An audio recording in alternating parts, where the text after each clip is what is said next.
안녕하십니까. 자, 오늘부터 여러분들의 아침을, 또 시원한 아침을 책임지게 될 여러분의 재간둥이 박지훈입니다. 안녕하십니까.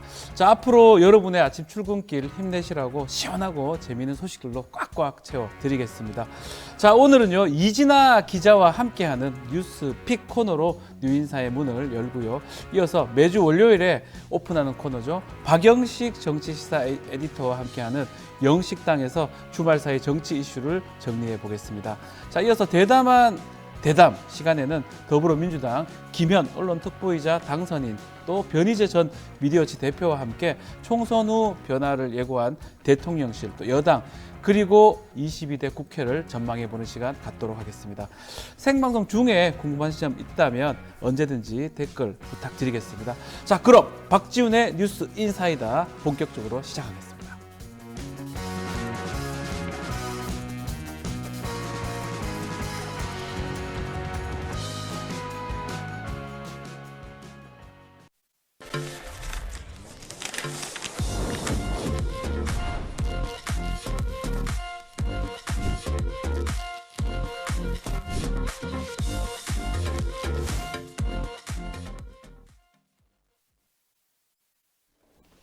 자, 바쁜 아침에 오늘 꼭 알아야 할 뉴스 엄선해서 대신 정리해드리겠습니다.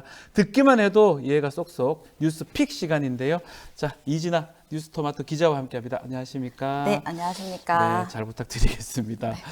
자, 총선 참패 직후에 윤석열 대통령, 국무총리 또 대통령실 참모 등 인적 쇄신을 예고를 했는데요. 원래 14일에 저 신임 비서실장 발표가 관측됐는데 계속 지금 후보들이 좀 비판이 있으니까 고심이 좀 깊어지는 것 같아요. 네, 맞습니다. 대통령 관계자는 어제 중요 인선에 물리적으로 최소한의 검증 시간이 필요하다면서 검증 작업이 늦어진다면 이번 주도 인선 발표가 어려울 수 있다라고 밝혔습니다. 그동안 대통령실 비서실장은 김대기 전 비서실장, 이간섭 현 비서실장 등 관료 출신을 기용했지만 총선 참패 이후에 정무적 감각이 있는 정치인 출신의 무게를 두고 있는 것으로 알려졌는데요. 거론되는 후보군으로는 원희룡 전 국토부 장관과 오선의 정진석 의원, 김한길 국민통합위원장, 이상민 행안부 장관 등입니다.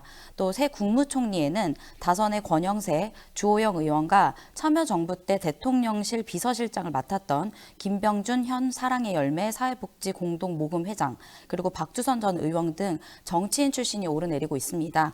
앞서 비서실장이 이동관 전 방통위원장이 언급됐는데요. 당시 야당에서 아직도 정신을 못 차렸다면서 이런 식으로 돌려막기 인사는 총선 결과를 무시하고 국민을 이기려는 불통의 폭주라고 지적을 했습니다. 결국 인적 쇄신은 대통령 변화에 대한 진정성의 시험대라는 이야기가 나오고 있습니다. 네네. 자, 윤석열 대통령 총선 패배 후에 입장을 밝히기로 했는데 언제쯤 할까요? 지금 시기 또 방식에 대한 이야기 된 게 있습니까? 원래 지난주쯤이나 아니면 빠르면 네. 이번 주라고 얘기를 했는데요. 아직까지는 이야기 나온 게 정확히는 없습니다. 오늘 좀 해야 되는 거 아닌가? 네, 빨리 해야 될 것 같지만 네. 아직까지 좀 고심인 것 같은데요. 취임 후 기자회견도 딱 한 번 했기 때문에 기자회견의 방식도 고려 중이라는 이야기가 나오고 있습니다. 네. 이 밖에 대국민 대담이나 국무회의 생중계 등도 논의 중이라고 하는데 취임 당시에 소통에 앞장서겠다라고 했던 모습을 좀 보여주셨으면 좋겠다라는 국민들과 또 기자들의 생각이 아닐까 생각되면서 기자회견을 좀 빠른 시일 내에 했으면 좋겠다는 생각입니다. 자, 한동훈 전 국민의힘 비대위원장도 지금 좀 궁금합니다.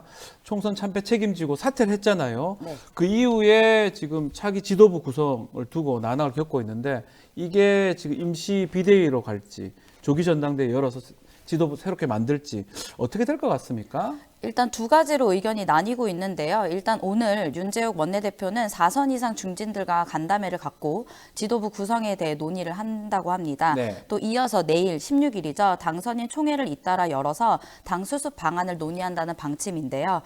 일단 국민의힘에서는 다양한 의견이 나오고 있는데 그중에서도 비대위 체제를 가야 하냐 혹은 그 조기 전당대회를 열어야 되냐 이렇게 이야기가 나눠지고 있습니다. 일단 비대위 체제로 갈 경우에는 총선 참패 여파가 가시기도 전에 전당대회를 열면 오히려 혼란만 커질 것이다 이런 얘기가 나오고 있고요. 네. 반대로 이제 조기 전대를 주장하는 쪽에서는 더 이상 비대위로 위기를 모면할 것이 아니라 총선 민심을 반영해 대대적인 인적 쇄신을 이뤄야 한다라고 주장하고 있습니다. 네. 자, 민주당으로 가보겠습니다. 21대 국회 마지막 임시회 5월 국회를 두고 더불어민주당 최상병 특검법 아마 이거 하려고 강한 드라이브를 걸고 있는 것 같아요. 네, 맞습니다. 더불어민주당 어제 박성준 대변인은 어제 기자들과 만나서 15일에 기자회견을 열 것이다라고 얘기를 했는데요. 최상병 특검과 이종섭 호주대사 관련 특검법을 다음 달 2일에 처리할 생각이라고 날짜를 아예 못을 박았습니다. 그래서 박 대변인의 예고처럼 오늘 10시 20분에 국회 소통관에서 상당수 의원들과 함께 최상병 특검에 대한 기자회견을 열 것이라고 했는데요. 일단 여당 내에서도 여기를 좀 찬성하는 목소리가 나오고 있는 것으로 알려졌습니다. 네. 특히 안철수 의원은 지난 12일에 MBC 라디오 방송에 출연해서 최상병 특검에 대해서 개인적으로 찬성한다라면서 윤 대통령도 민심을 확인한 상태인데 여당의 반대로만 여론을 끌고 가기는 쉽지 않을 것이라고 말을 했습니다. 자, 최상병 특검법 요거 시작으로 해서 그동안 거부권 때문에 특검법들이 다 막혀 있잖아요. 네. 아마 다시 추진할 수 있다 이런 입장을 밝힌 것 같습니다. 네, 지난번에 이제 민주당의 주도로 추진했던 김건희 여사 특검법과 50억 클럽 특검법, 이태원 특검법 등 야권에서 다시 추진한다는 입장인데요. 네. 여기에 조국혁신당은 22대 국회 1호 법안으로 한동훈 특검법도 이야기를 한 상태입니다. 그렇기 때문에 21대 마지막 국회와 22대 국회 시작 모두 거대 야권에서 펼쳐드는 특검 정국이 장식할 것으로 보인다는 관측도 나오고 있습니다. 김건희 여사 특검법에 대해서는 동요하는 여당 내부 분위기가 있다는 것이 역시나 이제 비슷한 최상병 특검과 비슷한 입장인데요. 서울 도봉갑에 당선된 김재섭 당선자는 MBC 라디오에 출연해서 개인적으로 나도 찬성하는 문제이고 또 여권에서도 김건희 여사 특검 관련한 것들을 좀 털고 가야 된다는 얘기가 지속해서 나오고 있다라고 말을 했습니다. 자, 야당에서는 특검법 추진 외에도 대통령을 향해서 좀 만나자 이런 얘기를 계속 하고 있는데 어제 조국 혁신당의 조국 대표가 만나자는 제안을 했습니다. 네, 어제 조국 대표는 원내 제3당인 대표인 나는 언제 어떤 형식이든 윤 대통령을 만날 수 있기를 희망한다. 그러면서 공개 회동 자리에서 예의를 갖추며 단호하게 하고 싶은 말이 있어서 답변을 기다린다라고 요청을 했고요. 앞서 이재명 대표도 지난 12일에 국립서울현충원을 찾았을 때도 이제 당연히 대통령을 만나고 당연히 대화해야 되는데 지금까지 하지 못한 것이 아쉬울 뿐이다라고 말을 했습니다. 또 이와 함께 11일 선거가 끝난 직후에는 민주당 공동 상임 선거대책위원장을 맡았던 김부겸 전 국무총리도 윤 대통령은 조속한 시일 내에 이 대표를 만나 향후 국정 운영에 대해 논의하고 국가적 과제를 해결하기 위해 큰 틀에서 합의를 해야 된다면서 강력하게 주문을 했습니다. 제1여당인 이제 민주당은 지난 2년 동안 8차례 영수회담을 제안했지만 윤 대통령과 단 한 차례도 만나지 않았는데요. 이번 회담은 좀 요청에 응할지 좀 기추가 주목됩니다. 그렇죠. 이번에는 만날 수밖에 없는 상황이긴 한데 만나게 될지 또 조국 대표는 또 어떻게 할지 지켜보기로 하겠습니다. 자, 국제 소식도 이걸 좀 전해드려야 될 것 같아요. 자, 이란이 이스라엘 본토를 향해서 수백 대의 무인기 또 미사일을 쏘면서 지금 중동 내에 지금 긴장감이 최고조로 달했습니다. 네, 현지 시간으로 13일 밤에 이란이 이스라엘을 향해 폭탄 무장 드론과 미사일 200여 발을 발사했습니다. 시리아 내 이란 영사관 폭격의 배후로 이스라엘이 지목된 지 12일 만인데요. 보복성 대규모 공습에 나서면서 이스라엘 본토를 겨냥한 이란의 군사 공격은 1948년 이스라엘 건국 이래 사상 처음입니다. 이날 이스라엘은 99% 요격에 성공했다면서 이란의 순항 미사일과 드론은 이스라엘 영토에 하나도 진입하지 못했다고 밝혔습니다. 반면 이란은 군사시설만 노린 공격이었다면서 작전 목표를 달성했다라고 주장을 했습니다. 자, 미국도 이스라엘 방어에 군사력 투입을 했는데요. 중동에 배치된 미국 자산이 있죠. 이란의 미사일 또 무인기를 격추한 것인데, 자, 이스라엘의 반격에 대해서는 미국이 반대한다는 입장을 밝혔습니다. 네, 아무래도 재선도 있기 때문에 바이든 정부에서는 이제 전쟁이 더 이상 나는 것을 좀 막으려고 하는 입장인 것으로 보이는데요. 일단 바이든 대통령은 이란의 공습 후에 곧바로 네타냐후 총리와 직접 통화를 했다라는 내용을 언론에 상세히 보도했습니다. 밝혔는데 그러면서 이제 바이든은 가장 강력한 표현으로 이란의 공격을 규탄한다라는 성명을 발표했습니다. 또 그리고 군사력도 투입시켰는데요. 이란이 응징을 예고한 직후에 이스라엘 방어를 위해 항공기와 탄도미사일 방어 구축함을 이스라엘 인근에 배치했습니다. 그러면서도 네타냐후 이스라엘 총리와 전환말을 얘기했을 때 이제 그 네타냐후에게 미국은 이란을 겨냥한 어떤 반격 작전에 지원하지 않겠다라고 밝혔고요. 네타냐후 총리는 이해한다라고 답을 했다고 합니다. 네. 그러니까 이란의 보복에 별 피해를 주지 않았고 실패했으니까 더 이상 이제 보복은 하지 말라라는 입장인데 2시간 전쯤에 전해진 로이터 통신에 따르면 이스라엘 전시 강요 다수가 이란 공습에 대한 찬성의 의사를 밝혔다고 합니다. 그러나 이제 시기나 방식은 좀 이견이 있다는 소식인데요. 전쟁이 더 확산이 될지 좀 이제 귀추가 좀 지켜봐야 될 문제인 것 같습니다. 많은 공습이 아이언돔에 의해서 사실 막혔던 것 같아요. 그러다 보니 피해가 없다 보니까 사실은 또 이스라엘이 반격할 수 있는 그런 또 여지가 좀 적지 않을까 생각드는데요. 중동 정세도 좀 계속적으로 지켜봐야 될 것 같습니다. 자, 이진아 기자 수고하셨고요. 자, 이어서 영식당으로 찾아오겠습니다.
주식 평가 방법이 사용되고 있어요. 그 다 들어봤죠 이거? 이건 기본이잖아. 이거 모르는 사람 있어? 자, PAR 뭐야? 나는 거. 그치. 그게 주당 시장.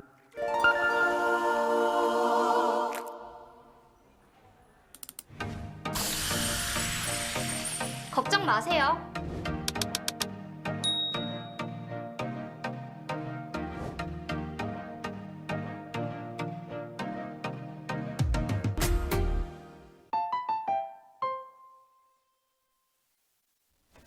자, 매주 월요일 모든 정치 시사 이슈를 씹고 뜯고 쫙 맛보고 즐기는 영식당 코너입니다. 자, 오늘은 특별한 분을 저희가 먼저 모셨습니다. 자, 오늘 영식당의 특별한 손님 이상민 PD하고 함께합니다. 안녕하십니까? 네, 반갑습니다. 이상민입니다. 진짜 최근에 자주 보기도 하지만 제가 너무 팬입니다, 사실은. 그렇습니까? 아마 저희 방송 처음 한다고 축하해 주러 오신 겁니까? 그렇습니다.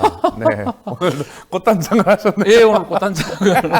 그래서 사람들이 놀랐습니다. 이렇게 네. 아침에 꽃단장을 하고 왔나 이렇게 얘기를 계속 하는데, 자, 뭐 좀 축하 덕담 한번 좀 부탁드려도 될까요? 어떤 분부터 해야 될까요? 대통령으로 해주십시오. 네, 대통령. 네. 안녕하십니까. 대통령입니다. 아니, 그 비서실장 할 생각 없어요? 없어요. 왜 없습니까, 그거? 저 못 모십니다. 예. 아니, 그러면 한 잔 말아야지, 그러면. 한 잔 말면서 얘기하면 어때요? 술은 제가 자신 있는데, 딴 건 자신이 없습니다. 자신 있습니까? 그렇습니다. 어쨌든 뉴스이니까 사이다 마음에 안 듭니다. 네. 소맥으로 바꾸세요. 참 축하드리고 예. 잘 되셨으면 좋겠습니다. 너무너무 감사합니다. 너무너무 똑같고 실제 옆에 대통령이 와 계신다는 생각이 들 정도로 너무너무 감사드리고, 내가 잊은 거야. 안녕하십니까. MB입니다. 저는 그렇게 생각합니다. 뉴스 인사이드를 많이 봐줘야 저탄소 녹색 성장이 된다. 이게 무슨 말이냐? 아무 말입니다. 아무 말.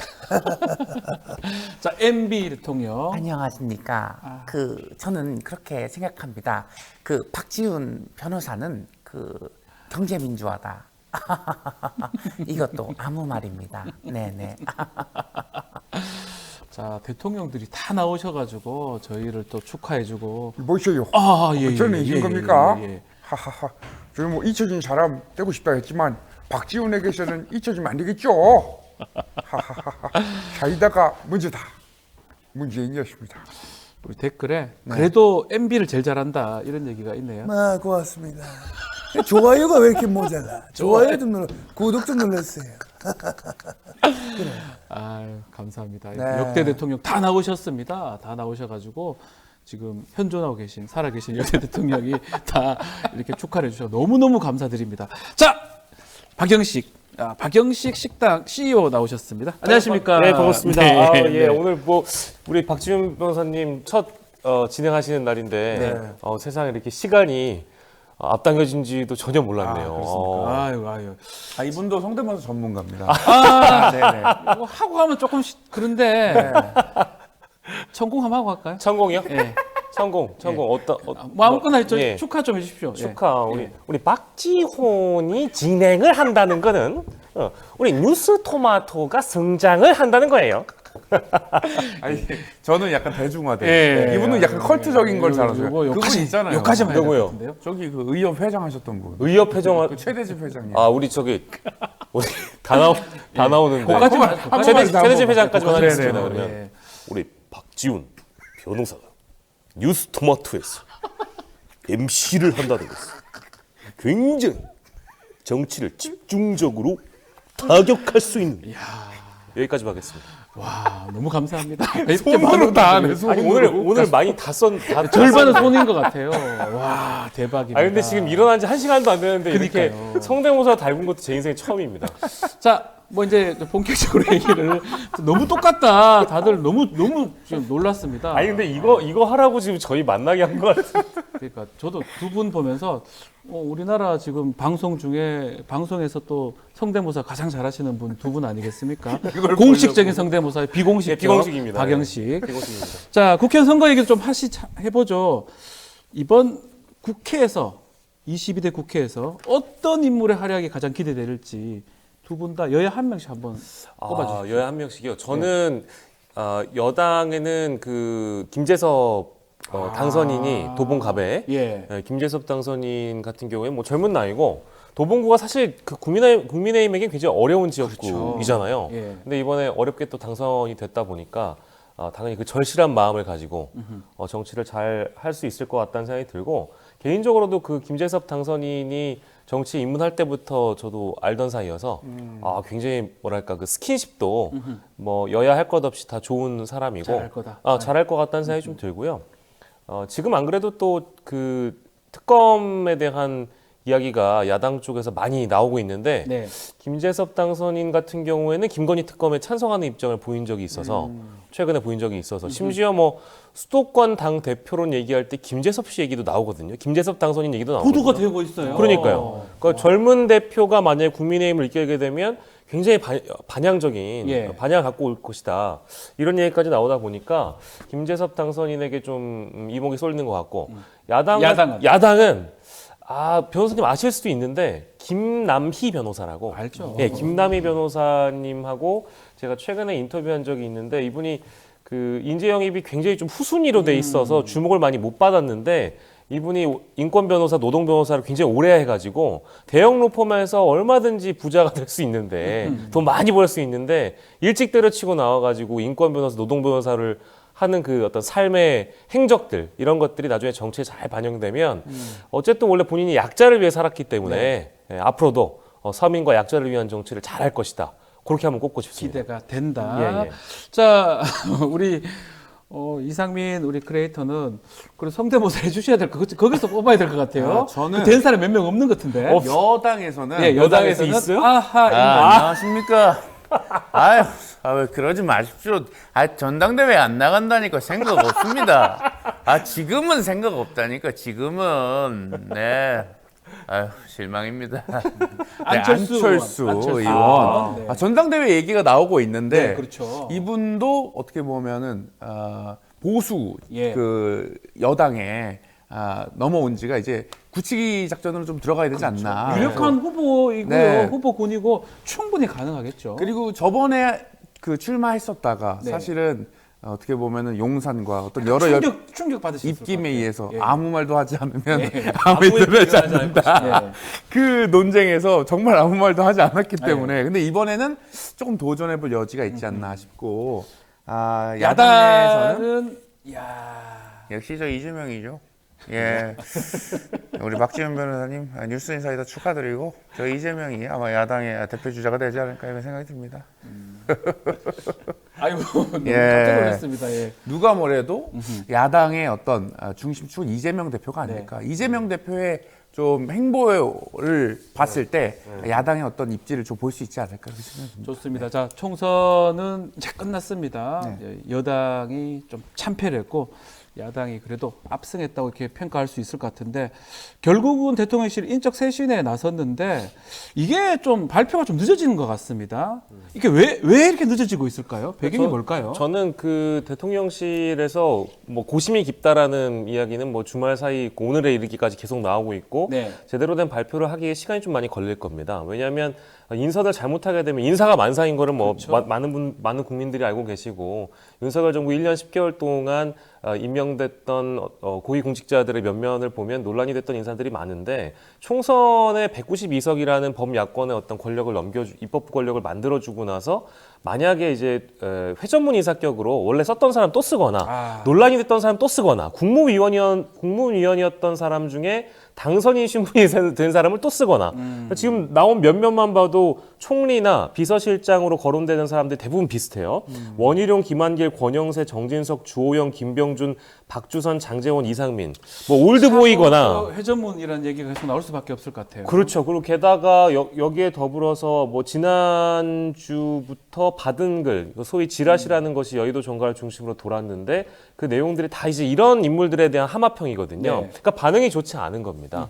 일단 한번 저는 떠봤다고 생각을 하고 반응이 좋지 않으니까 또 다른 인물을 찾아야 되는 그런 막중한 의무가 있고 총리의 경우에는 그 국회 인준을 받아야 되기 때문에 비서실장이야 그냥 대통령이 임명하면 되는 거지만 총리는 좀 더 많이 신중할 필요가 있어서 그렇죠. 총리가 가장 중요하죠. 어쩌면. 시간이 뭐 이번 주에 빠르게 임명한다고는 하는데 이 지금 제가 빠르게 거론한 이 인물들에 대한 반응이 너무 좋지 않아서 시간이 좀 더 걸리지 않을까. 근데 그 중에 한 분, 봐요 영식 씨. 이분 내는 왜 빼먹어요? 홍준표 시장. 방자하게 어떻게 예전에 앵커는 넥타이를 꼭 메고 하셔야 되시오. 어떻게 방자하게 저렇게 내를 껴줘요? 아니 그 홍준표 시장님은 사실은 그 대구시장을 하시고 계시니까 근데 실제로 대구시장을 하셔야지. 가능은 합니다. 예전에 이낙연 지금 대표가 전남지사 그만두고 총리로 발탁이 됐거든요. 이래서 내가 박지훈 참 고마워요.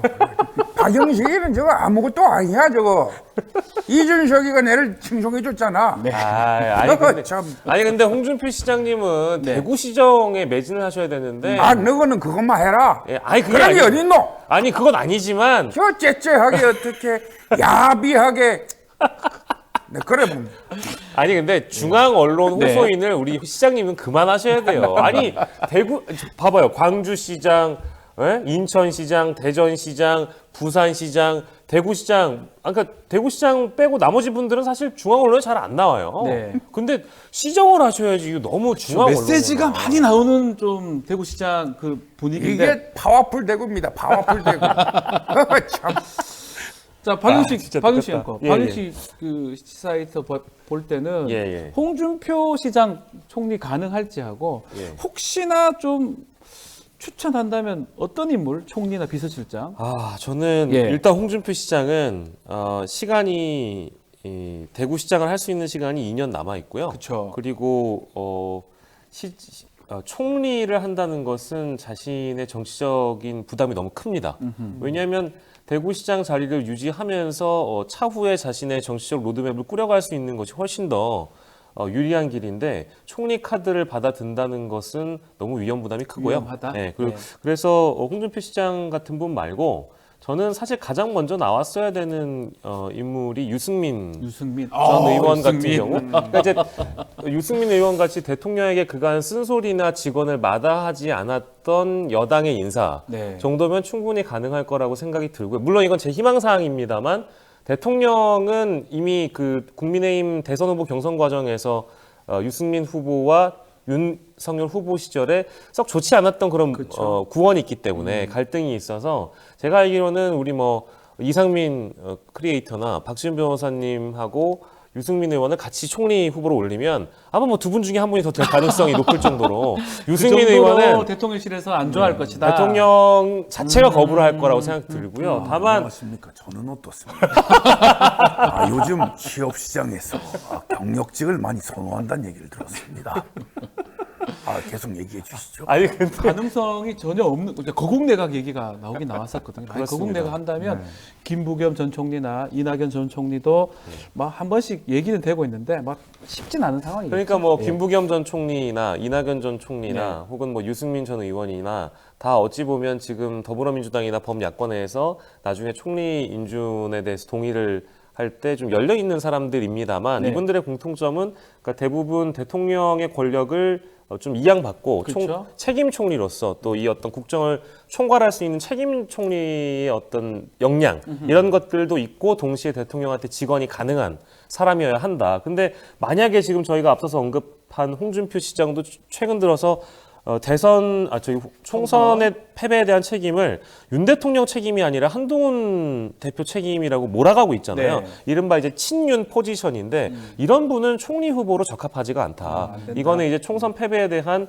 어떤 그 상황 인식이 너무 부족한 인선이어서 앞서 언급해 드린 대로 유승민 전 의원 정도가 먼저 언급됐어야 되는데 일단 공식적으로 한마평에 나오지가 않아가지고요. 그렇죠. 아무튼 대통령의 쉽진 않을 것 같아요. 예, 쉽진 않고 대통령의 마음이 그리 넉넉한 분이 아니라는 평가가 있어서. 자, 대통령 우리 총선 패배된 이후에 입장문 발표가 아직까지 언제 될지 검토 중이라고 하는데 언제 되는 겁니까? 아니, 그 뭐 제 의중이 그렇게 관심이 받는 겁니까? 저는 우리 용산 브리핑을 통해서 말씀을 드리게 될 텐데 뭐 그렇습니다. 생각이 없다. 생각이 없다. 아니 생각이 없다니 말씀 왜 그렇게 하십니까? 아니, 아직 정한 게 없다. 참 이거 정한 게 없다. 아니, 근데 같지 않습니다 정말. 아니 근데 그 대통령님이 총선 이후에 너무 두문불출하신 것 같아요. 무조건 나오지 아니 즉각 나왔어야 되는데 내가 지금도 늦어요. 뭐 두문 뭐요? 아니 두문불출한다는 그 금초시문인데 이런 거는. 아니 참 이거. 자, 뭐 언제쯤 발표를 할까요? 좀 사실은 지금도 사실 늦었거든요. 선거 끝난 지가 이제 시간이 계속 흐르고 있는데 예. 사실은 주초에는 지금 월화 해야 되는데 아직까지도 얘기가 안 나오고 있는 거 봤을 때는 예. 꽤 늦어진 것 같습니다. 글쎄 이번 주 어느 정도 인적 쇄신을 한다고 이미 발표를 해놨는데 네. 마땅한 사람을 찾지 못한 상황에서 대통령이 입장을 발표한다는 것은 상황이 더 어려워질 수 있기 때문에 사람 인선에 대한 문제를 어느 정도 매듭 짓고 나서 입장을 발표할 거란 그 가능성 이게 이제 여의도 정가에서 많이 흘러나오고 있고요. 근데 제가 예상하면 대부분 반대로 가서 일단 이번 주 중에 한다고 하니까 해야 될 것 같고요. 일단 형식은 대국민 담화를 할 것 같고 국정 운영 기조를 바꾸겠다는 선언을 함과 동시에 네. 인적 개편하겠다, 국정 개편하겠다. 그리고 야당의 목소리를 이제 듣겠다. 국민의 목소리에 귀를 기울이겠다라면서 야당 대표들을 만나겠다라고 얘기를 할 텐데 이거는 이재명 대표와 조국 대표가 지금 현재 그 회담을 요청해 놓은 상황이잖아요. 그래서 이걸 고리로 해서 영수회담이라는 단어 자체를 원래 대통령이 스스로 부정을 해왔기 때문에 네. 이재명 대표를 단독으로 회담할 가능성은 너무 낮다고 보고 아마 다자회담의 성격으로 대통령이 제안을 하는 그림을 만들지 않을까. 아니 누가 부정합니까? 총리 후보, 황교안 전 대표 나오셨어요. 총리 경력직에 저도 있습니다. 그걸 부정하면 안 됩니다. 이상입니다. 깜짝 놀랐습니다. 그걸 가만 보니까 황교안 전 대표도 있었어요. 네. 쉽진 않겠지만 알겠습니다. 자, 사선 이상 중진들 모여서 여당에서는 좀 수습 방안 논의를 한다고 하는데 결국 비대위냐 아니면 조기 전당대회에서 새로 지도부를 꾸리냐 이 부분인데 어디에 무게가 실릴 거로 봅니까? 저는 비대위를 이번에 국민의힘이 이번까지 3번을 했잖아요. 네. 3번을 했는데 또다시 비대위를 4번째 한다는 것은 이게 그러니까 출범하고 계속 비대위에 뭐가 비상입니까? 또다시 총선 패배했으니까 비상은 비상이긴 맞는데 한데 너무 계속 비상의 일상화가 된 것 같아서 예. 그것도 안 좋은 그러니까 것 같아요. 두 가지의 가능성인데 예. 그냥 4번째 비대위를 한다. 아니면 또 다른 가능성은 조기 전당대회를 연다라는 것인데 둘 다 부담이 있는 것이죠. 그쵸? 근데 정치적 부담은 4번째 비대위가 더 크다고 생각을 하고 조기 전당대회를 하더라도 뭐 물론 이제 당권 주자들의 경쟁이 굉장히 심화되겠습니다만 어찌됐든 이 상황을 빨리 매듭짓기 위한 그 선택을 해야 되거든요. 그래서 저는 조기 전당대회로 갈 거라고 보고 전당대회를 근데 하더라도 아시겠습니다만 룰 개정은 필수적으로 동반이 돼야 될 것 같습니다. 네. 왜냐하면 70대 30으로 당심 대 민심 비율로 맞추다가 이거를 당심 100%로 해서 해왔었잖아요. 얘네들 좀 어떻게 알았겠어요? 근데 이런 방식으로 당대표를 뽑는다는 것은 일단 민의를 반영할 수가 없다. 그렇죠. 그리고 총선 패배 이후에 치러지는 조기 전당대회에서는 민심을 반영한다는 곳에 무게를 더 둬야 되기 때문에 조기 전당대회로 가고 전당대회 룰을 개편하고 하지만 이 전당대회 국면으로 들어가면 친윤과 비윤 간의 갈등이 매우 극심할 거라고 그렇죠. 예상이 됩니다. 지금 예. 총선 패배에 대한 책임을 비윤 쪽에선 친윤에게 물게 될 것이고요. 다만 당선 이후에 이 분포를 보면 친윤의 그 분포가 훨씬 더 많습니다. 영남을 기반으로 하고 있기 때문에 그래서 수도권 비윤과 영남 친윤 간의 대결이 되지 않을까 여기까지 한번 예상을 해보겠습니다. 자, 대통령 입김은 조금 줄어들 것 같기도 하고 이것도 한번 짚어보죠. 한동훈 위원장의 책임이 큰 겁니까? 홍준표 시장이 그렇게 좀 비판을 했었거든요. 예. 한동훈이는 한 게 없어요. 셀카쇼 하고 있고 대선 놀이 하고 있고 그게 뭡니까? 그래 가버렸잖아요. 어이가 없다. 네. 그래도 한동훈 비대위원장보다는 윤석열 대통령 책임을 그러니까 둘 중에 한 명 책임을 이제 지운다면 노노노노노. 그 윤석열 대통령은 대선 승리, 지선 승리 공로라도 있죠. 한동훈 씨는 한 게 없죠. 아니 왜 없습니까? 이거 팩트입니다. 아니 한동훈이 편드는 거야 뭐야? 아니, 그건 하경식이는 아까부터 마음에 안 들었어. 자세한 건 내 페북을 참 좋아하세요. 아니 한동훈 위원장 일단 뭐 선장이었기 때문에 예. 이제 원탑이었죠. 그러다 예. 보니까 충분히 그 얘기를 할 수 있는데 좀 전에도 얘기를 좀 했지만 예. 홍준표 시장을 비롯해서 다 한동훈 위원장, 전 위원장을 공격하는 모양새입니다. 예. 그리고 앞으로 정치 복귀가 또 가능할지, 나간 적은 없죠. 예. 다시 또 화려하게 또 나올 수 있을지 그런 것도 한번 짚어주십시오. 한동훈 비대위원장은 당연히 정치를 할 거라고 보고요. 본인도 의사를 그렇게 밝혔기 때문에 거기에는 의심이 없고 저는 홍준표 시장이 이러는 이유는 비유를 하자면 비트코인보다 코스피를 하려고 한다. 라고 봅니다. 그러니까, 그 무슨 말이죠? 그러니까 위험 투자가 아니라 안전 투자의 길을 가려고 지금 하는 것 같습니다. 특히 홍준표 시장의 지금 본적은 대구시장이고 네. 영남에 있기 때문에 지금 이번 총선 성적을 보면 국민의힘은 강원과 영남을 제외하고는 거의 의석수가 부족하다고 봐야 되잖아요. 서쪽으로는 약해졌어요. 그래서 친윤이라는 네. 지금 현재 국민의힘 총선 패배 이후에 가장 많은 분포를 하고 있는 친윤의 세력을 기반으로 해서 차후에 어떤 대선 가도를 열기에 위한 발판을 네. 마련하겠다라는 그런 것으로 보이고요. 지금 홍준표 시장의 경우에는 마음은 뭐 지방선거에도 있고 전 대선에도 있다고 봅니다. 이대로 그냥 친윤, 즉 윤석열 대통령의 편을 들어주는 정치를 하게 되면 차후에 지방선거에서도 자신이 유리한 국면에서 지방 정치를 할 수 있고 또 지역민들의 선택을 받을 수 있다는 가능성 하나와 네. 더불어서 그 이후에 대선 후보로까지도 낙점될 수 있는 그 가능성을 최대한 열어놨다라고 보는 게 맞고요. 이것이 훨씬 더 그 안전 투자인 셈이죠. 만약에 위험 투자를 하게 된다면 지금 윤석열 대통령을 다수의 언론과 함께 때려서 그렇죠. 뭐 자신이 소신 있는 그런 정치인으로 비춰줘야 될 텐데 그런 선택보다는 좀 더 안전한 투자를 했다고 저는 개인적으로 생각하고 있습니다. 한동훈 전 위원장 목소리 듣고 싶습니다. 저요? 저는 정치를 계속하겠다는 한 적이 없는데요.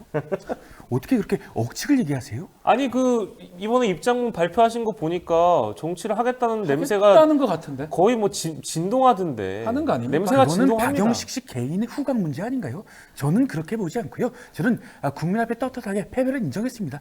그 부분에 대해서 당 대표로서, 당을 대표하는 사람으로서 말씀드린 거고요. 아니, 그러니까 억측하지 마시죠. 아니 오롯이 책임을 지실 거면 더 이상 나오지 않으셔도 될 것 같은데. 않는다고 하든지. 예, 그럼요. 이제 정치를 저는 그런 말을 드린 적이 없다 분명히 말씀드리고요. 알겠습니다. 진짜 한동훈 너무 위원장, 잘하신다. 야, 옆에 계신 것 야, 같아서 진짜 깜짝 너무 놀랐습니다. 잘하신다. 와. 네. 자, 민주당 얘기 좀 해보겠습니다. 아. 이제 완성을 했습니다. 22대 첫 지도부 이제 꾸려야 되는데 원내대표 선거를 이제 합니다. 지금은 홍익표 원내대표인데 이제 사실은 5월달 되면 이제 그만해야 되는 상황이기 때문에 예. 어떤 인물들이 거론되고 어떤 인물들이 나와야 된다고 보십니까? 예, 지금 뭐 원내대표는 3선 내지는 4선 이상 통상 그렇죠. 그렇죠. 예, 통상. 그분들이 나오니까 이번에 4선, 3선들이 당선인들 중에 굉장히 많이 있습니다. 너무 40명이 많아요. 넘는다고 너무 하거든요. 많아요. 예. 근데 그 중에 거론되는 게 뭐 김민석, 남인순, 한정혜, 서영교 이쪽이 4선이고요. 네. 3선은 강훈식, 김병기, 김성환, 김영진, 박주민 뭐 등등등 너무 많은데 출마 의사 있는 분들은 한 15명 정도로 지금 추려지고 있고 네. 뭐 원내대표는 뭐 의원들이 뽑는 선거이기 때문에 이제 이분들이 어느 정도 당내 입지 또 그 원내 입지를 다져왔는지에 대한 평가라고 할 수 있겠습니다. 근데 저는 지금 눈에 띄는 게 일단 원내에서 최상병 특검법을 포함해가지고 처리해야 되는 그런 중점 처리 법안들이 많이 있잖아요. 네. 이런 것들을 관철하기 시키기 위해서는 이 법안에 대한 이해도도 있어야 되고 기존에 이 법안들과 관련돼서 의견을 많이 피력했던 인물들 몇 면을 중심으로 좀 진행되지 않을까라는 생각이 들고요. 그래서 눈에 띄는 건 지금 현재 원내수석 부대표가 박주민 원내대표. 부대표예요. 그래서 네. 아마 박주민 부대표도 원내대표에 관심이 있고 실제 전당대회 민주당에서 했을 때 초선임에도 불구하고 굉장히 괄목할 만한 그 결론을 냈었거든요. 네. 성적을 낸 적이 있어서 박주민 원내 부대표가 일단 얘기가 되고 있고 김민석 상황 이번에 실장 같은 상황실장, 경우에도 예. 뭐 워낙에 이 어떤 선거에 대한 전망이나 큰 판을 잘 보는 눈이 있다. 그래서 현안 중심들을 위주로 해서 잘 싸울 것이라는 그런 평가가 또 당내에 있더군요. 그래서 김민석 4선의 김민석, 3선의 박주민의 대결이 될 것이다라고 좁혀서 보시는 분들이 되게 많은 것 같습니다. 그리고 더불어서 지금 민주당의 원내 과제 중에 하나는 조국혁신당을 또 어떻게 견제하느냐. 관계를 어떻게 설정하느냐 이것도 문제가 될 것 같아요. 협력과 견제를 해야 예. 되거든요. 그래서 정무 감각 또한 있어야 돼서 좀 더 뭔가 색채가 강하지 않은 인물을 내세우지 않겠는가, 필요하지 않겠는가라는 당내 의견이 있어서 이 두 분에 대한 의견들이 많이 제일 나오고 있는 것 같아요. 그래서 원심력도 작용해야 되고 중심도 잡아줘야 되고 아주 막중한 책임이 필요한 자리인 것 같습니다. 이재명 대표 생각은 어떨까요? 예, 우리 당이 국민의 선택으로 아주 감사한 결과를 낳게 됐습니다. 저희 당이 책임 있는 자세로 민생에 집중하도록 하겠습니다. 아니 근데 그 원내 대표는 대표님하고 또 굉장히 친한 사람 뽑는 약간 거 아닌가요? 친명적으로 또 네. 저 예의가 좀 없는 것 같은데 예, 질문 순서가 아직 안 됐어요. 그래서 저희 당은 뭐 민생 문제, 총체적인 뭐 영수회담도 중요하고 대통령 만나야죠. 예, 두 분 말씀드립니다. 네. 두 분 예의가 없어서. 아니, 예의가 없는 거 죄송한데 예의가 없어. 노 매너야. 그 조국 혁신당과 관계를 직접 한번 여쭤보고 싶어요. 어떻게 지금 할지 두 당 대표가 조만간에 만날 수도 있는 건지 어떤 식의 협력이 가능합니까? 우리는 하나입니다. 이상입니다. 아 예, 깜짝 놀랐습니다. 예. 깜짝. 더 말할 것도 없네요. 하나입니까? 다시 한번 해볼까요? 예, 한번 더 좋습니다. 해주세요. 예. 우와. 우리는 하나입니다. 예. 그 혹시 나중에 그 협력이나 협상하는 그런 관계가 깨지면은 고마 치워라 막 이런 것도 우리 조국 대표가 이재명 대표한테 하실 수 있을 정도의 예, 무슨 말인지 못 알아듣겠습니다. 그러나 분명한 것은 뭐겠습니까? 우리는 하나입니다. 알겠습니다. 예. 원래 총선 시작할 때도 이 구호로 시작한 거거든요. 그렇죠. 예. 자 이렇게 연결이 될지 예. 깜짝 놀랐습니다. 예. 조국 대표까지 바로 오셔가지고 예. 자 협력이 어떻게 될지 한번 지켜보기로 하고요. 근데 이제 네. 그 두 분의 협력이라는 것은 결과적으로는 민주당의 이재명 대표는 좀 크고 넓게 보려고 네. 할 것 같고요. 조국 혁신당의 조국 대표는 이미 인터뷰를 통해 여러 차례 밝혔지만 그렇죠. 쇠빙선 얘기를 하지 않았습니까? 뭔가 기동대 역할을 할 것이다. 제일 앞에서 얼음을 갈수 있는, 깨고. 얼음을 깨는. 깨고 제일 앞에서 빠르고 좀 저돌적인 정치를 하면서 두 분이 지금 처리해야 되는 그런 현안들, 윤석열 정권을 상대로 또 각을 세워서 싸울 수 있는 역할들을 서로 분담해서 네. 할 것 같다는 그런 생각은 듭니다. 자, 지금 뭐 조국 대표, 이재명 대표 얘기를 했는데, 자, 눈에 띄는 게 대통령실하고 특히 대통령하고 그 만남의 부분입니다. 야당 대표들 2대1로 만나는 그것도 참 상상하기 좀 어려울 것 같고, 이재명 대표하고 또 윤석열 대통령 만나는 것도 상상하기 쉽지가 않은 것 같은데, 이루어진다면 언제쯤 가능할지. 예. 예. 저는 뉴스 도마도의 토마토. 뉴스 네. 도마도 뉴스 도마도의 할머님이 얘기해 주는 것처럼. 황색 판례로서 제가 얘기하면 반대로 가지만 네. 그래도 반대로 얘기해야 그게 또 이루어지는 거니까 안 만나실 것 같고요. 네. 만나기가 좀 어렵지 않을까.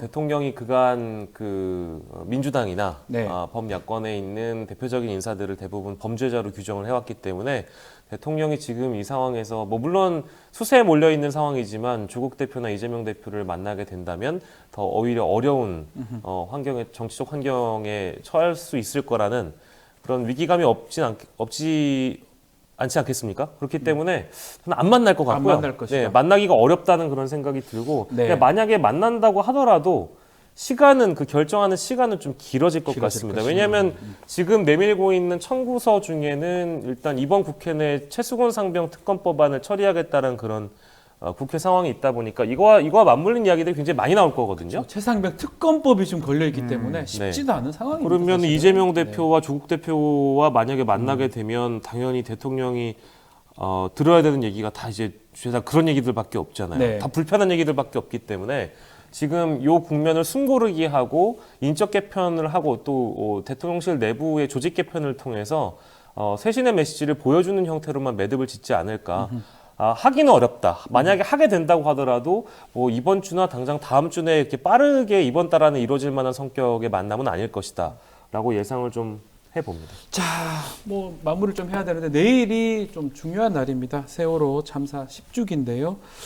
자, 그날의 진실 아직까지 다 드러난 건 없습니다. 정확하게 다 드러나지 못한 채 책임자 처벌 역시 아직까지 좀 지지분전한 상황인데 추모 말씀도 한 말씀씩 부탁드리고 좀 그 말씀하면서 마무리를 좀 하도록 하겠습니다. 우리 이상민 그레이트 성대모사 하기엔 좀 그런 것 같기도 하고요. 네네네. 예. 저는 이게 대학에 들어가고 나서 얼마 되지 않아서 벌어진 일이기 그렇죠. 때문에 굉장히 좀 저희 세대의 일이라고 생각하고 마음이 무겁습니다. 그래서 추모를 하고요. 정말 하루빨리 좀 진상규명이 됐으면 좋겠다. 네, 이런 생각이 듭니다. 네. 어떻습니까? 예, 저는 지금 이 세월호 참사에 뒤이어서 또 네. 마찬가지로 이태원 참사, 오송 참사, 이 참사가 발생하면 진상규명이 제대로 되지 않고 책임지는 사람들이 특히 정무적 책임, 법적 책임을 제대로 지지 않는 이 상황은 유사하게 반복되고 있는 것 같습니다. 아마 그 마음을 세월호 참사 유가족분들께서 동일하게 갖고 계신 것 같고요. 지금 이제 10주기라는 시간이 믿기가 힘들 정도로 이렇게 시간이 빨리 지났는데 우리 유가족분들 마음속에 여전히 남아있는 그런 응어리나 앙금들이 많이 있을 것 같아서 우리 국가가 가장 먼저 해야 되는 그 책임은 국민의 아픈 마음을 어루만져주는 역할도 분명히 있는 겁니다. 그래서 여전히 재판도 끝나지 않았고 다수가 무죄를 받고 사면을 받는 상황에 대해서 과연 윤석열 정부는 또 어떤 역할을 해줄 것인지 아마 정부가 달라진다고 하더라도 국가는 동일하거든요. 네. 지난 10년 전에 있었던 일입니다만 박근혜 정부의 당시의 일이 윤석열 정부의 시기라고 해서 그 일이 윤 대통령의 일이 아닌 건 아닌 겁니다. 그렇죠. 그렇기 때문에 더 이상 이런 참사가 반복되지 않기 위해서 각고의 노력을 정부에서 해주셨으면 좋겠습니다. 한지연 님이 이렇게 글을 주셨어요. 세월호, 이태원, 최상병 어느 누구든 당할 수 있는 참사다. 결국은 세월호 때 잘 못했기 때문에 마무리를 못했기 때문에 이태원, 최상병 이런 일들까지 계속 있는 게 아닌가 그런 말씀을 하는 걸로 읽혀집니다.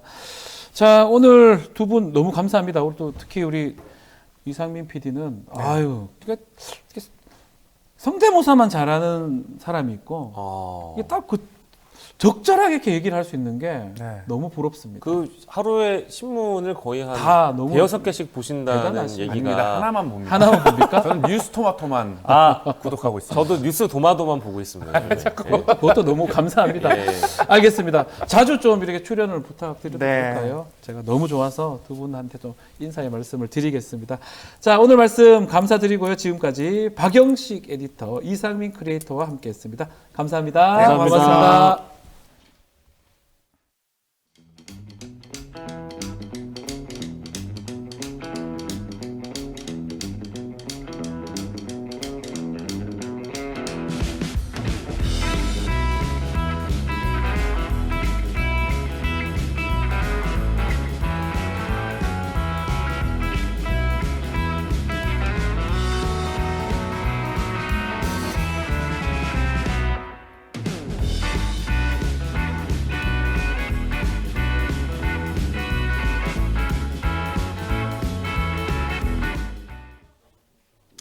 총선이 끝난 후 대통령실과 여당을 또 향해서 변화의 요구가 또 목소리가 안팎으로 나오고 있습니다. 더불어 총선 후 윤석열 대통령도 인적 쇄신의 변화를 예고했는데요. 총선 후에 여러 정치권 상황, 더불어 민주당 김현 언론 특보 또 변희재 전 미디어워치 대표와 함께 살펴보겠습니다. 두 분 안녕하십니까? 안녕하십니까? 자, 먼저 축하드립니다. 네, 감사합니다. 어렵게 총선에서 당선됐는데 그래도 소감 한번 말씀해 주시면 좋을 것 같습니다. 제가 이제 마지막 경선을 치른 지역이에요. 네. 저희가 이제 4개 선거구가 3개 선거구로 줄었죠, 안산이. 그리고 3선에 도전하는 국회의원과 네. 재선에 도전하는 국회의원 두 분과 함께 이제 경선을 했었는데. 치렀어요. 네. 네. 되게 이제 길게 이제 경선을 하고 결과도 늦게 나와서 되게 저에게는 이러저러게 이제 힘든 시기였고 네. 예, 이겨서 되게 안산 시민께 감사한다 네. 말씀드리겠습니다. 네. 변희재 대표도 사실 출마를 했는데 결과가 그렇게 좋지는 않았던 것 같습니다. 저희는 좀 너무 늦은 게 있고 또 하나는 네. 결정적으로 저희는 송영길 대표의 보석을 예측을 했는데 그 부분이 보석이 조금- 안 되면서 이게 어렵구나. 네. 네, 그래서 그 부분이 좀 아쉽고 이제 재판이 시작되는데요. 빨리 좀 보석 석방이라도 선거 늦었지만은 네. 그걸 좀 요구하고 싶습니다. 자, 두 분 이번 총선 과정에서 좀 눈에 띄고 기억에 남는 장면 한번 말씀 좀 주시면 좋을 것 같아요. 장면이라기보다는 네. 이제 프레임인데요. 이번에 이제 저희 민주당에서 이채 양명주 양명주. 입틀막 정권 심판하자 윤석열 정권 심판. 근데 이 5가지 조건 네. 굉장히 이제 시민들에게 호응이 좋았고 근본적으로 이제 윤석열 검찰 독재 정권을 이제 심판하는 선거였고 네. 그래서 이제 그 프레임 자체를 잘 만들어서 시민들에게 이제 귀에 쏙쏙 들어가게 했던 것이 승리의 요인이다 이렇게 볼 수 있어요. 네. 어떻습니까? 뭐 기억 남는 장면이 있을까요? 저는 이 한동훈 비대위원장 임명 전후에 네. 보수 진영에서 사실은 그 한동훈 퇴출 집회를 시작했었는데 결국 이 총선이 패배하니까 어제 아마 또 광화문에서 네. 한동훈 이제 거의 규탄 집회를 또 어마어마하게 해서 이게 결국 균열이 나는구나. 아하. 그리고 사실 이제 홍준표 대구시장이 한동훈에 대해서 문재인 정권의 사냥개 노릇하다가 뭐냐 이렇게 얘기했는데 네. 그럼 윤석열도 마찬가지거든요. 그렇게 따지면은.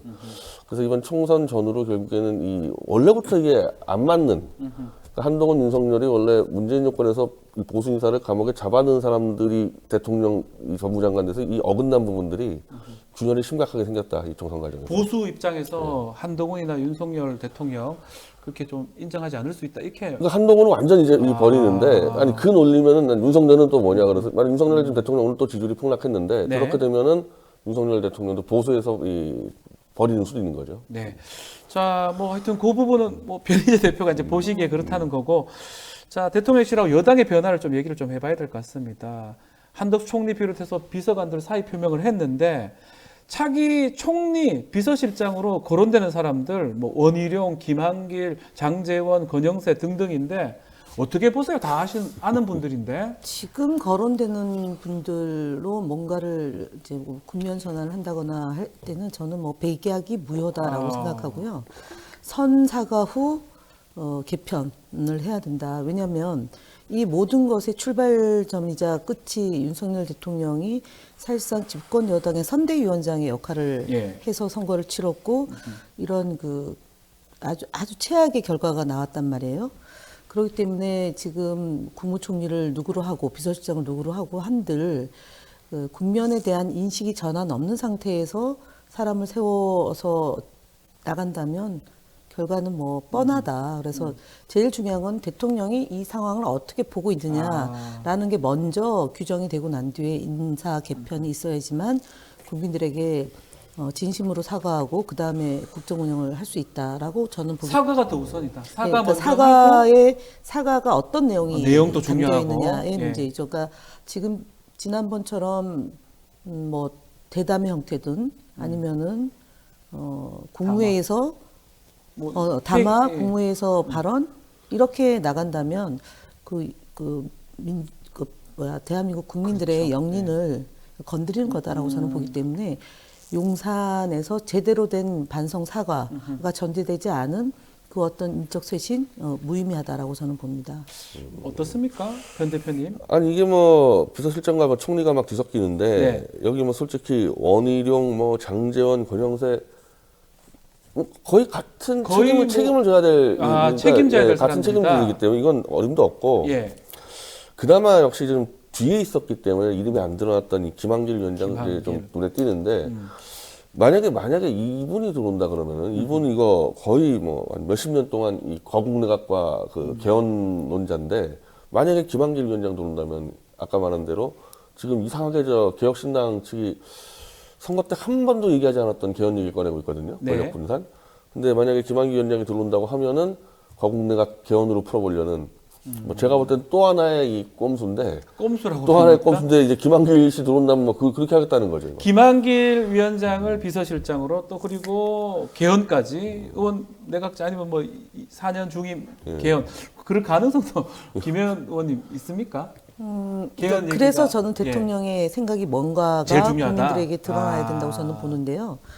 김한길 비서실장도 민주당으로 이제 원래 민주당 쪽이었죠. 분이고 이분이 이제 그 국민통합위원장 하면서 앞서 말한 것처럼 그러니까 때만 되면 뭔가 그 이제 뭐 내각제를 가지고 하려고 때만 그랬던 되는 건데 그런 말씀하셨던 것 같아요. 그리고 이제 네. 민주당 안에서 그런 흐름인데 결국은 다 실패한 네. 공작이거든요. 그래서 지금 이제 되돌아가는 방식으로 사람을 세웠다가는 제가 볼 때는 굉장히 난간에 많이 봉착할 거다. 진짜 잘못이 있다면 네. 그 잘못을 바로잡고 그리고 국민들이 원하는 정책에 맞는 인물로 가서 실질적으로 대한민국이 윤석열 대통령의 호주머니 속에서 움직이는 것이 아니라 이 총선에서 나타난 민심을 반영하는 그런 방향으로 가야지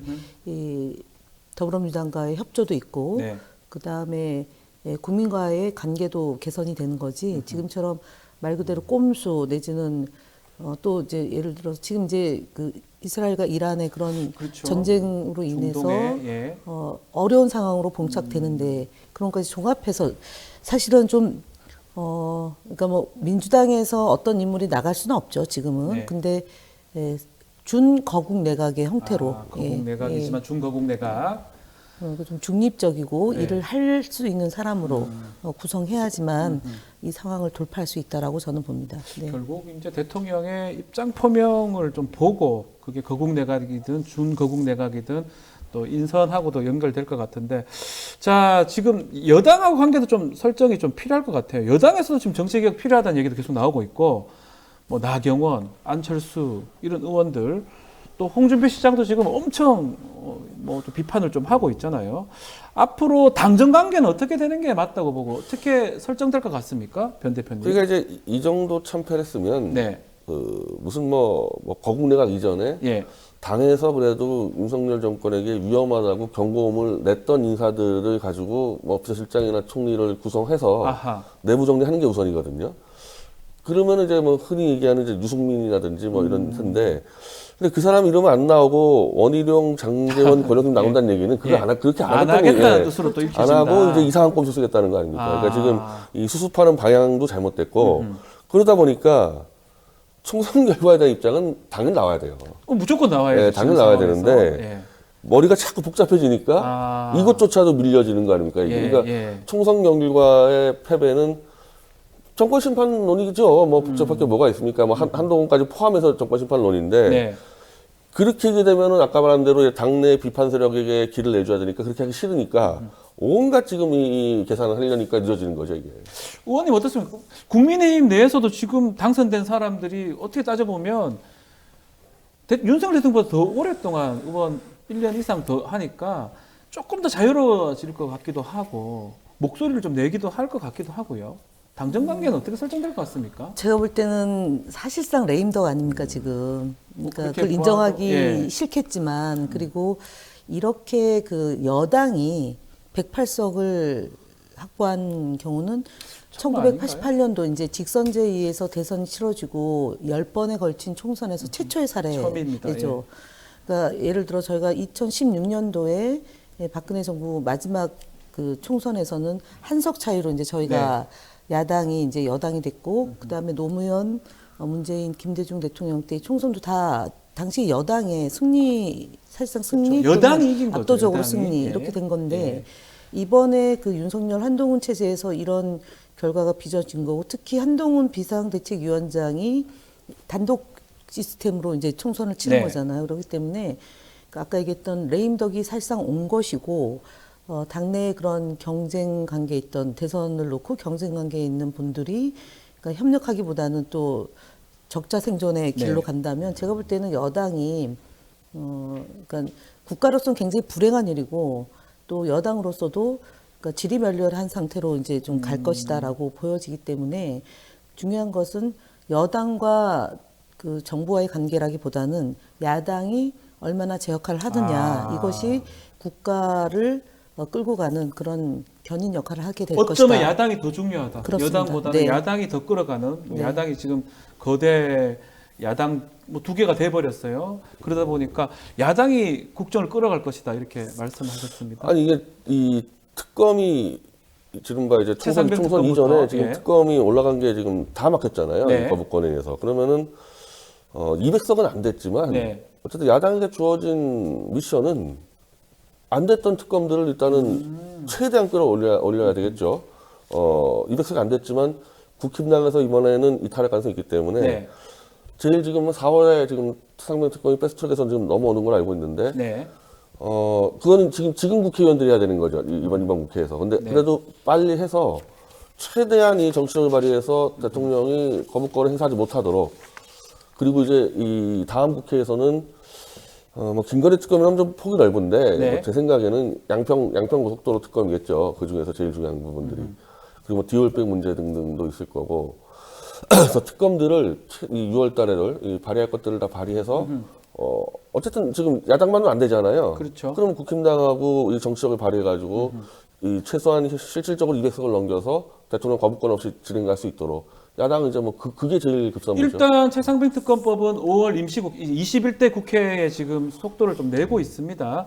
여당은 이제 반대를 했지만 안철수 의원도 라디오 방송에 출연해가지고 개인적으로 찬성한다 얘기했고요. 이번에 당선된 김재수 당선자 여기도 국민의 요청을 받아들여야 된다 얘기를 한 걸 봤을 때는 뭔가 다를 수 있을까요 이번에? 저는 이 문제는 제가 아까 총선에서 가장 인상 깊은 장면. 를 말씀드릴 때 이제 이채 양명주라고 말씀을 드렸는데 최상병 문제는 이종섭 전 국방부 장관 호주 대사 이 문제가 영리를 건드렸거든요.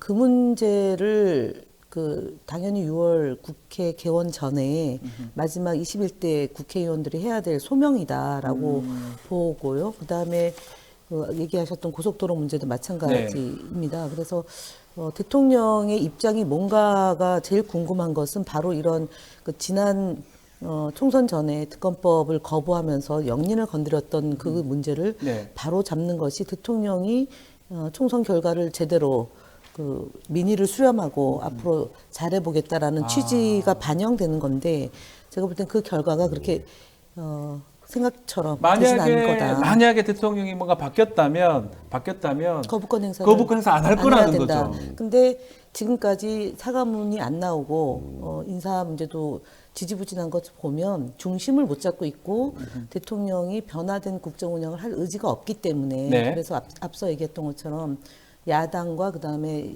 그 국민의힘 일부의 수도권 의원들이 대통령을 강제해 내려면 견인해 내려면 내지 국민의힘이 더 이상 망가지지 않으려면 특검을 해야 될 그 일에 함께 여야가 협조해서 용산을 견인해내는 방식으로 가야 된다. 그래서 저는 국민의힘 내부에서 이탈표가 많이 생길 거라고 생각합니다. 네. 사실은 이탈표가 200이니까 8, 9표만 있어도 사실은 앞으로 22대 갔을 때는 22대가 특검 국회가 될 것이다 이렇게 얘기하는데 그거 동의하십니까? 그럴 수밖에 없죠. 사실은 아마 기억하실 텐데 그 노무현 정권 초기 때요. 그 총선 전에 특검 4개가 들어갔습니다. 맞아요. 엄청 들어갔습니다. 그러니까 이제 대통령의 특검을 거부를 한다는 게 윤석열 들어와서 거의 최초로 받아들일 수밖에 없는 거예요. 대통령 입장에서는. 그러니까 특검을 거부한다는 건 싸우겠다는 거니까. 그건 뭐 사실 뭐 야당 존재 인정 안 한 거란 말이에요. 어쨌든 이제 총선 끝나고 다시 야당이 이 정도 이상을 얻었으니까 이번에 또 거부한다 그러면 이건 정치 파탄이기 때문에 글쎄 하여튼 거부한다 그랬을 때 아마 민주당에서는 결단을 내려야 될 정도의 상황이죠. 이거는. 그 제1야당 이제 민주당인데 조국혁신당도 있지만 어떤 것에 우선순위를 두고 앞으로 특검 추진됩니까? 22대 그러니까 국회 때? 총선에서 이제 저희가 내걸었던 이슈를 국민들이 선택해 준 거지 않습니까? 그래서 이태원의 참상을 바로잡는 진상규명하는 거하고 최상병 특검 그리고 그 양평 고속도로 특검 그 순서도 다 하는 네, 건가요? 다 해야죠. 5개 다 합니까? 그다음에 이제 명품 이거는 검찰이 조사를 하고 그래서 법의 심판을 받으면 되는 거고 주가 조작도 이것도 검찰이 사실은 이번 총선 결과가 여당에게 유리했으면 무혐의 처분을 내렸을 거 아닙니까? 이거는 뭐 순서대로 가면 되는 거니까 최상병 문제하고 이태원 참사 그다음에 고속도로 이 3개는 반드시 해야지 국민들의 선택이 옳았다, 우리 선택이 옳았다지 이것을 지지부진하게 한다면 저는 뭐 말이 안 된다고 보고 그 다음 이제 민생 문제, 그러니까 특히 이재명 대표의 총선 공약 중에 하나가 그 민생 그 지원 유로금을 줘서 지역 경제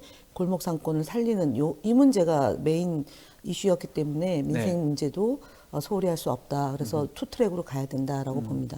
자, 결국 이제 뭐 22대 국회 얘기도 했지만 그 전에 한 번 더 거론이 돼야 되는 게 이른바 영수회담입니다.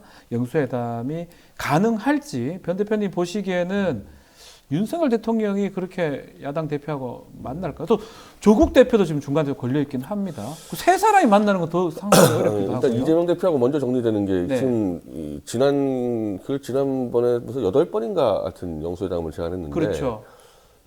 이 한덕수 총리가 총리 입장에서 공식적으로 피의자고 안 만난다는 그 답변을 해버렸는데 아니 그럼 이재용 회장은 왜 만났습니까? 이재용 회장은 윤석열이 직접 기소한 사람이에요. 그 사람 같은 경우는. 그러니까 이건 다 억지고 이제는 총선 결과 받아들여서 만나는데 이재명 대표는 일단 아젠다를 특검으로 들고 가야죠. 특검 들고 간다고요? 특검 들고 가서 이거 거부권 행사하지 못하게 막고 그 대신에 국정 협조해주고 이제 이런 식이면 괜찮은데 그래서 특검을 빼고는 뭐 제가 볼 때 야당 대표를 만날 필요 없어요. 제일 순위가 특검이 야당 대표 만나는 경우도. 특검 들고 가서 만나는 거. 계속적으로 이렇게 안 만나고 미루기도 어려울 거고 어제죠 조국 대표도 나도 만나고 싶다라고 얘기를 했거든요. 조국 대표하고 윤석열 대통령 만나는 건 더 상상하기 어렵습니다.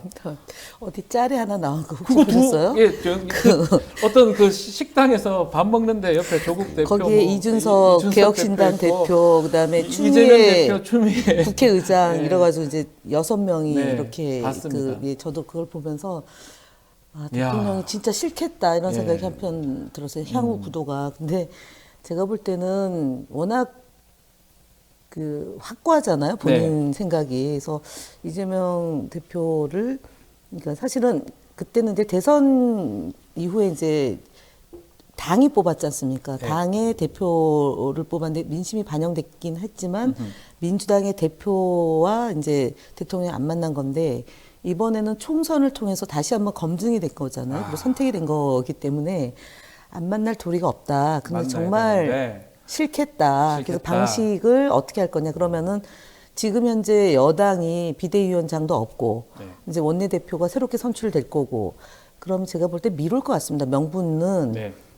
이제 여당의 당대표가 선출되고 나서 제1야당과 제1여당 대표를 만날 때까지 조금 시간을 두자라는 식으로 꼼수를 부리지 않을까. 계속 네. 미룰 것 같은데 네. 언젠가는 만나야 되는 거 아니냐. 뭐 행사 때 만나는 걸로 가름하지 않을까 싶습니다. 자, 뭐 변 대표님 요 질문 먼저 드릴게요. 탄핵 얘기가 벌써 나오고 있거든요. 소나무당의 송영길 대표가 연내 탄핵 추진해야 한다 이렇게 말했고 이준석 대표도 뭐 굳이 뭐 정확한 표현은 아니지만 조기 대선 가능성을 얘기를 했는데 어떻게 보십니까?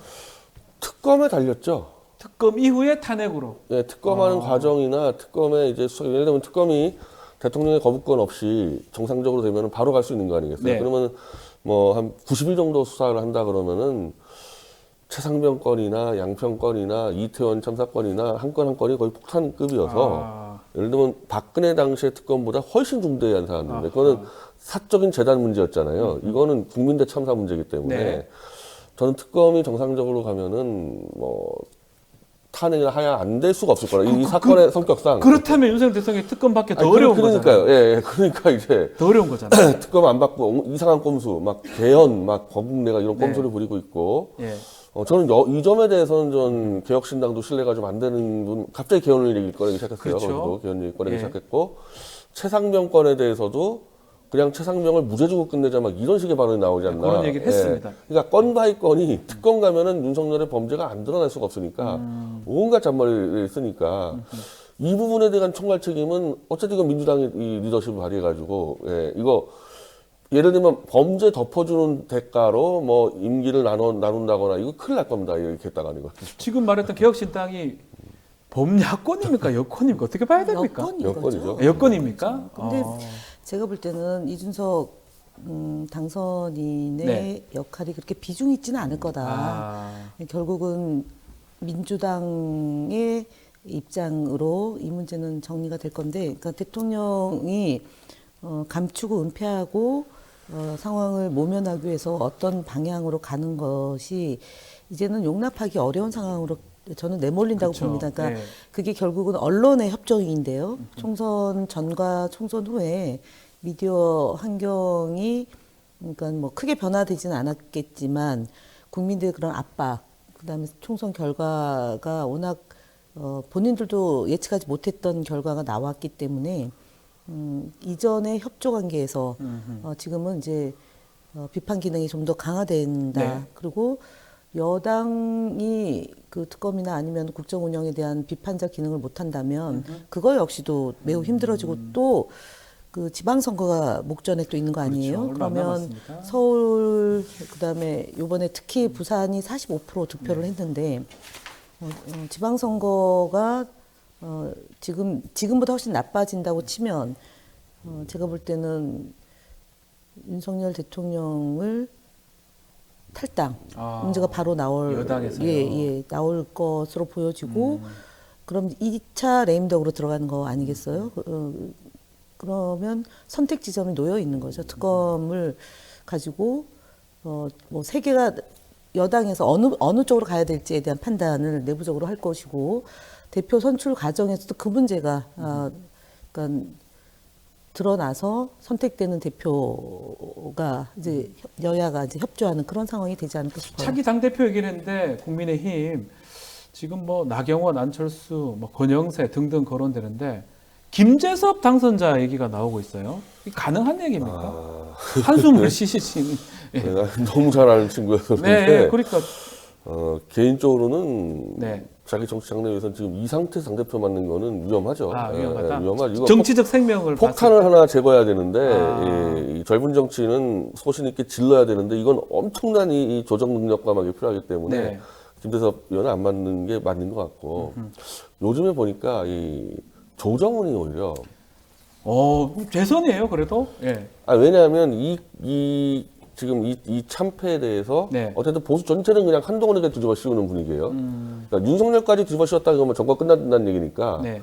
근데 조정훈이 아주 교묘하게 윤석열 책임론을 이제 무마시켜주더라고요. 예, 무마시켜줘가지고 어쨌든 뭐 그런 정도 선에서 당대표 나와야 되지 않겠습니까? 지금 당장 뭐 윤석열 입장에서 볼 때는 네, 조정훈 얘기, 김재섭, 예, 뭐 젊은 정치인이라고 할 수 있겠죠. 용산이 결국은 이제 100% 여론조사를 한 거잖아요. 그쵸. 당원. 예, 당원 100%입니다. 여기 예, 근데 지금. 그것을 변화시킬 수 있는 힘이 국민의힘 안에는 없는 거잖아요.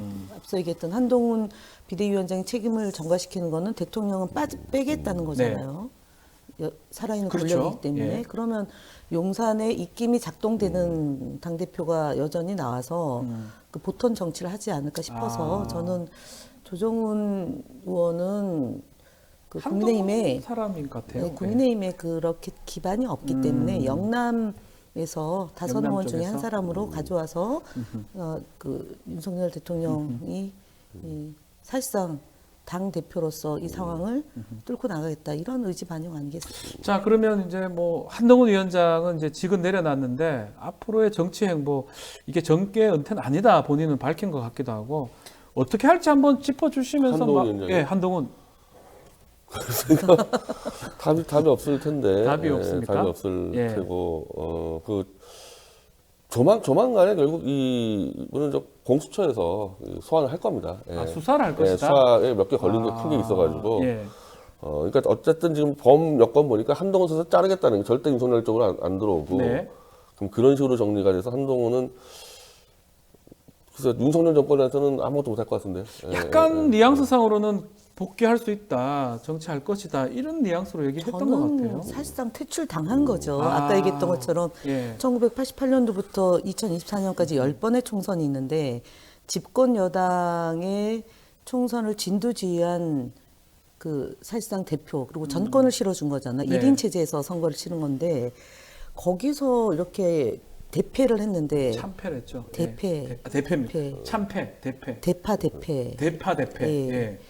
그런 상황에서 이 사람이 복귀를 한다? 저는 그거는 수도권 특히 이제 지방선거 앞두고 또 오세훈 서울시장 후보가 또 다음번 대권을 도전할 그런 의사를 강력하게 갖고 있는 사람이지 않습니까? 네. 그러면 그 경쟁 구도 홍준표 대구시장까지 포함하면 한동훈 비대위원장의 공간은 없다.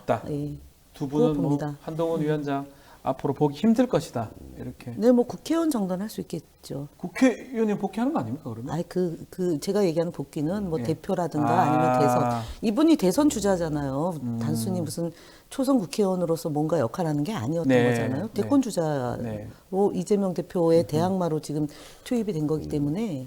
그러니까 아까 얘기한 공수처에 불러들인다라고 얘기했을 때는 뭐 이외에 이제 전망이 아예 없는 거고. 네. 공수처가 지지부진하게 지금 또 대통령이 임명하는 공수처장이 된다고 치면 봐주기로 갔을 때를 상정해서 겨우 그런 정도 수준인 거지 무슨 여권의 대항마 내지는 이재명 대표의 그 뭐 상대 파트너 이런 거로는 대권 안 됩니다. 주자라든지 당 대표 정도의 실력이 있는 그 정도는 안 될 것이다. 그거는 불가능하다. 앞으로는 네. 어려울 것이다. 위치가 애매한 게 네. 이 윤석열 정권하고 지금 각을 세운 것처럼 돼 있는데 네. 윤석열 정권의 2인자잖아요. 2인자였죠. 네. 예. 그래서 윤석열 정권이 나쁜 짓 할 때 법무장관으로서 최전방에 있었지 않습니까? 도저히 위치가 안 나와요. 이거는. 방법이 없다. 네, 방법이 없죠. 결국은 두 분은 봤을 때는 쉽지 않을 것이다. 알겠습니다. 시간이 다 됐습니다. 시간이 다 돼서 오늘 얘기 듣다 보니까 향후 어떻게 갈지가 다 그림이 그려지는데 뭐 두 분 말씀대로 갈지 안 갈지 한번 지켜보기로 하고요. 자, 김현 특보 변희재 전 대표와 함께했습니다. 두 분 감사합니다. 감사합니다.